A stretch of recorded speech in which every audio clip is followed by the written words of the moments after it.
this person on your mind actually miss na miss ka na niya and hindi siya makapaniwala na ganito pala yung impact ng sitwasyon yung dalawa. Hindi siya nakakatulog sa gabi.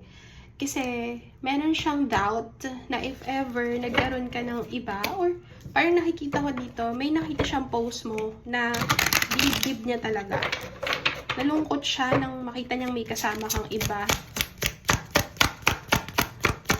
I just see here na this person is keep on checking your socials or tinitingnan niya kung sino yung mga kasama mo.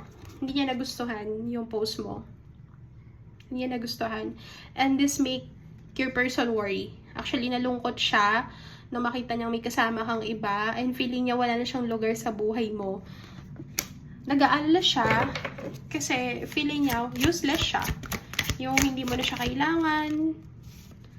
Kaya gusto niyang ipaglaban yung place niya sa buhay mo. Like, I see here na there's too many emotions pero nangingibabaw yung inis at galit kasi di siya makapaniwala na meron kang priority ng ibang tao tapos feeling niya out of place na siya sa'yo.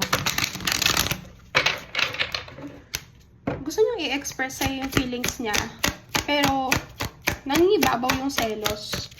More on yung selos niya dito, nandito talaga. And with the Ace of Cups, gusto niyang patunayan sa'yo na yung connection yung dalawa ay bigay, universe.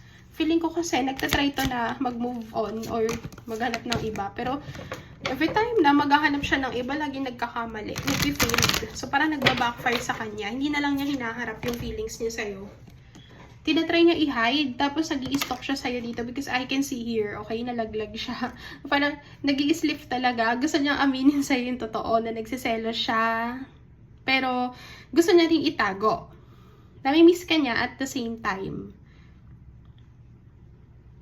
Feeling ko, hindi rin ito nakatulog sa gabi kasi nasa energy niya na nag-aalala siya. Baka meron ka ng iba. Baka meron ka ng kinakausap. So, we have the Empress card. I see here na minimaintain mo yung composure mo. You're trying your best to stay calm. Ayaw mo magpa-affect sa situation.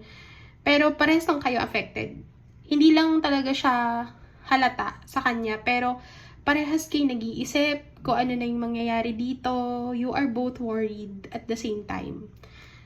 Okay, sino yung gagawa ng move? Ikaw ba o ako? May ganun energy dito.